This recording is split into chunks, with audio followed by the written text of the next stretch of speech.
Hospital में patient का pen सिर्फ एक सिम्टम नहीं होता, वो एक रिस्पॉन्सिबिलिटी होती है। अगर हॉस्पिटल पेन को सीरियसली नहीं लेता, तो चाहे हॉस्पिटल कितना भी एडवांस हो, पेशेंट सेटिस्फेक्शन और सेफ्टी दोनों इम्पैक्ट होते हैं। और इसीलिए एनएमपीएच ने सीओपी 17 स्टैंडर्ड बनाया है, जो इंश्योर करता है कि पेन मैनेजमेंट हॉस्पिटल में कंसिस्टेंट, डॉक्यूमेंटेड और इफेक्टिव हो। आज हम सीओपी 17 को सिंपल लैंग्वेज में समझेंगे, ऑडिट एविडेंस के साथ, प्रैक्टिकल एग्जांपल्स के साथ। तो चलिए शुरू करते हैं हमारी आज की video. COP 17 pain management for patients is done in a consistent manner.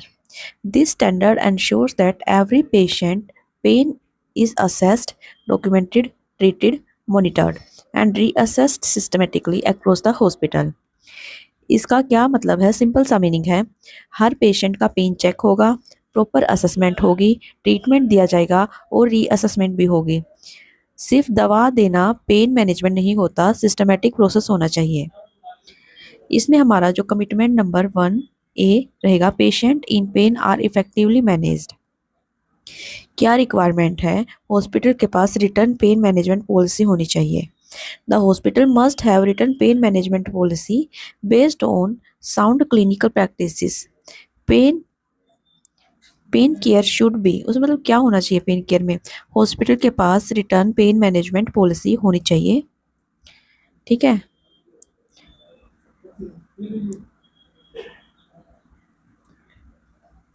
Pen care should be guided by standard protocols के थ्रू गाइड होगा। Align with patient goals, supported by defined screening, assessment, treatment and monitoring process. कैसे pain screen करना है, कैसे detailed assessment करना है, कौन से टूल्स यूज़ करने हैं, कैसे मॉनिटर और रीअसेस करना है, ये सब पेन मैनेजमेंट पॉलिसी में लिखा होना चाहिए।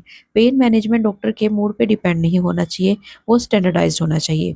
Pain management should not be random or doctor dependent. It must be standardized, structured and consistent hospital wide, जैसे कि मैंने आपको बताया अभी।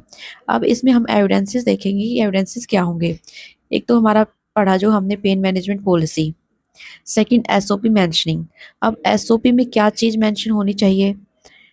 पेन स्क्रीनिंग प्रोसेस होना चाहिए, डिटेल्ड असेसमेंट क्राइटेरिया होना चाहिए, पेन माइग्रेशन मेथड होना चाहिए, सॉरी पेन मिटिगेशन मेथड होना चाहिए, मॉनिटरिंग मैकेनिज्म होना चाहिए। Defined patient pain goal documented in medical records. Define होना चाहिए पेशेंट का पेन गोल्स, जिसको हम डॉक्यूमेंट करेंगे पेशेंट की फाइल में।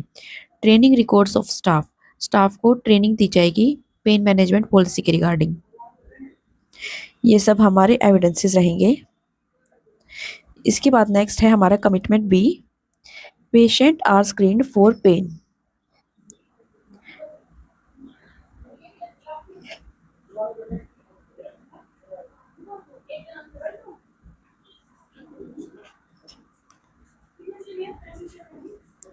जितने भी पेशेंट हैं, जो भी है, उनको स्क्रीन करेंगे हम। Patient are screen for pain. Pain must be treated as fifth vital sign. यहाँ सबसे इंपॉर्टेंट लाइन है, pain is the fifth vital sign. जब बीपी, पल्स, टेम्परेचर चेक होता है, वैसे ही पेन भी चेक होना चाहिए। एडमिशन पे simple question, are you having pain? अगर आंसर यस है तो उसकी डिटेल्ड असेसमेंट मैंडेटरी है। All patient, OPD, IPD, emergency should be screened during initial assessment. Screening may be simple yes or no question like are you having pain? If positive, detailed assessment must follow. Documentation is mandatory. ठीक है, आपको समझ आ गया होगा ये point. इसमें हमारे evidences कौन कौन से होंगे? Pain column included initial assessment form, nursing assessment sheet, OPD record. Admission form में पेन कॉलम होना चाहिए, नर्सिंग असेसमेंट शीट में पेन स्कोर होना चाहिए, ओपीडी फाइल में डॉक्यूमेंटेशन होना चाहिए। स्टाफ से पूछने पर करेक्ट आंसर होना चाहिए। देखो, medical record showing documented pain score, observation during patient round, staff asking about pain, evidences that pain score is recorded along with BP, pulse, respiratory rate और temperature। ठीक है। पेन स्क्रीनिंग सिस्टमेटिकली नहीं हो रहा तो मतलब एनसी आएगी उसमें। ऑडिटर बोलेगा ही बोलेगा उस पॉइंट पे, अगर पेन स्क्रीनिंग आपकी सिस्टमेटिकली नहीं है तो। इसके बाद हम जाएंगे नेक्स्ट, हमारा सी ऑब्जेक्टिव एलिमेंट जो है,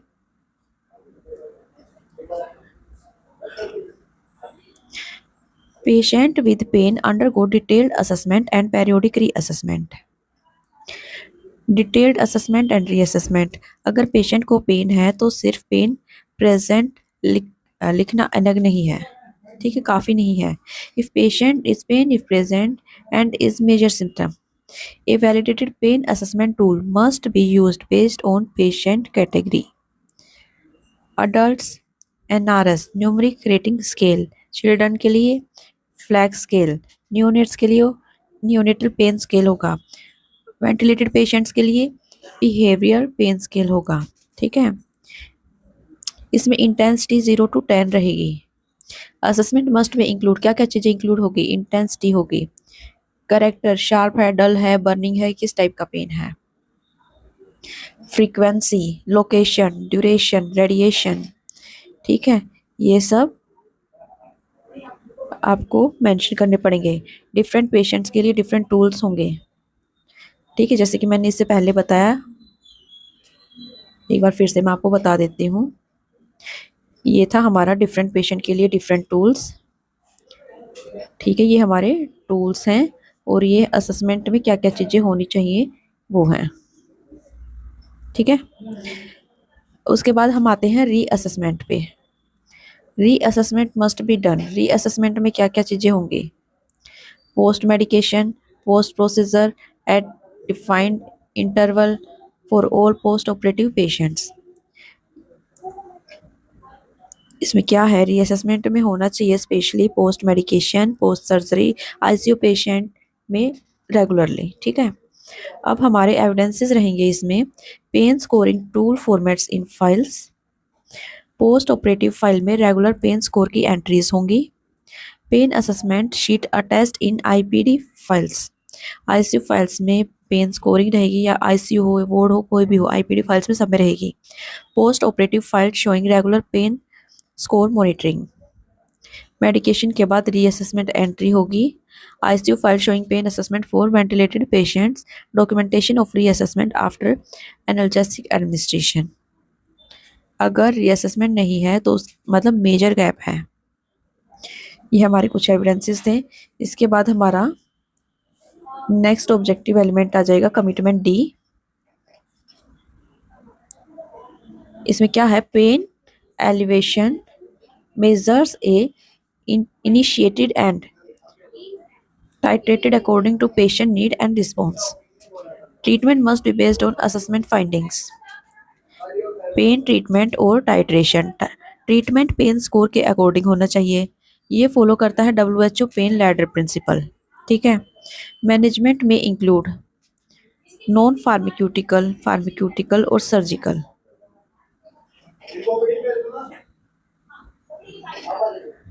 मैं आपको एक्सप्लेन करती हूँ,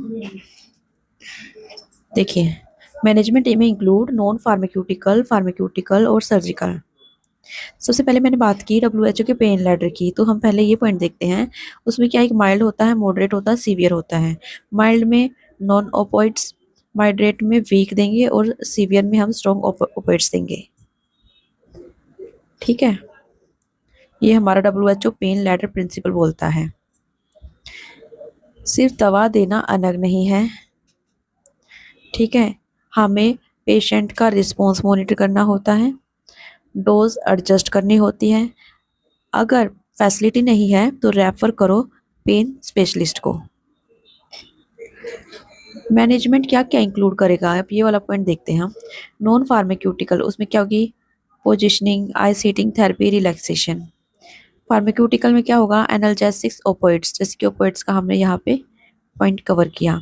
सर्जिकल और एनेस्थेटिक इंटरवेंशन अगर रिक्वायर्ड है तो। ये हमारे नॉन फार्माक्यूटिकल में आगे, मतलब जिसको दवाई नहीं देनी, ये फार्माक्यूटिकल में आगे। और थर्ड सर्जिकल, ये तो हमारा लास्ट पॉइंट जो बचता है वो रहेगा, ठीक है। तो नेक्स्ट बात करते हैं हम आफ्टर गिविंग ट्रीटमेंट। ट्रीटमेंट देने के बाद क्या क्या चीज़ों का हमें ध्यान रखना होता है। मॉनिटर पेशेंट रिस्पॉन्स, पेशेंट का रिस्पॉन्स मॉनिटर करेंगे कि उसका कितना पेन कम हुआ है। रीअसेस पेन स्कोर दोबारा से करेंगे। टाइट्रेटेड मेडिकेशन अकॉर्डिंगली, मेडिकेशन फिर से उसके अकॉर्डिंग रीप्लान हो जाएंगी। Refer to pain clinic if required, अगर बहुत ही ज़्यादा पेन है तो स्पेशलिटी में भेज देंगे उसको। अब इसमें पढ़ते हैं हम ऑडिट एविडेंसेस। एविडेंसेस कौन से हैं?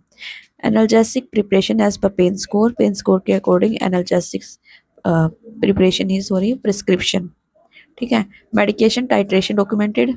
Reassessment entries after analgesics administration. WHO pain ladder displayed in, WHO pain ladder display करना है आपको वार्ड में, ओटी में और आईसीयू में। Refer records to pain specialist, pain specialist को हम सारे रिकॉर्ड्स भेजेंगे अगर हमसे पेन कंट्रोल नहीं हो रहा है तो। यह है इफ एप्लीकेबल वाला पॉइंट है ये, ठीक है। ये हमारा लास्ट ऑब्जेक्टिव एलिमेंट था। इसके बाद कुछ पॉइंट्स हैं। What assessor commonly check in COP 17। COP 17 में ऑडिटर के क्वेश्चन क्या रहते हैं? Is pain documented as per fifth vital sign, क्या आप पेन को डॉक्यूमेंट करते हो? इस क्या आपको पेन को रीअसेस करते हो? आर वैलिडेटेड टूल्स यूज, कौन कौन से टूल यूज होते हैं? Is treatment based on pain severity, कितनी सीवियरिटी, मतलब पेन की सीवियरिटी के अकॉर्डिंग ट्रीटमेंट होना चाहिए। किसी को माइल्ड, जैसे कि मैंने आपको पॉइंट्स का बताया था, सीवियर का, माइल्ड का, मॉडरेट का। Is there documentation consistency across departments, analgesic के बाद रीअसेसमेंट कब करते हो, ठीक है। Is there documented consistency across department, मतलब डॉक्यूमेंट्स की कंसिस्टेंसी है या फिर नहीं है। हम कुछ भी करते हैं एनबीएच में, हमें हमेशा वो रिकॉर्ड ही करना होता है। विदाउट रिकॉर्ड असेसर उस पॉइंट को एक्सेप्ट करेगा ही नहीं। अगर स्टाफ कॉन्फिडेंटली आंसर देता है, कंप्लायंस हमारे स्ट्रॉन्ग हैं, तो हमारी एनसी आएगी ही नहीं पेन स्कोर पे। अब अगर आप इंटरनल ऑडिट कर रहे हो तो 5 रैंडम आईपीडी फाइल्स चेक करोगे, 2 पोस्ट ऑपरेटिव फाइल्स चेक करना, ठीक है। एक आईसीयू की फाइल चेक करना। देखो उसमें पेन स्क्रीनिंग देखनी है आपको, रीअसेसमेंट डॉक्यूमेंटेड है या फिर नहीं। डॉक्यूमेंटेशन गैप निकालना है, उसी से हमारी एनसी का पता लगेगा। याद रखिए पेन मैनेजमेंट सिर्फ कंफर्ट का इशू नहीं है, ये पेशेंट सेफ्टी, डिग्निटी और क्वालिटी ऑफ केयर का इशू है। अगर हॉस्पिटल पेन को सीरियसली लेता है तो पेशेंट ट्रस्ट ऑटोमेटिकली बिल्ड हो जाता है। और एनएबीएच सीओपी 17 का कोर मैसेज भी यही है, पेन को इग्नोर मत करो, मैनेज करो, मॉनिटर करो, उसको डॉक्यूमेंट करो।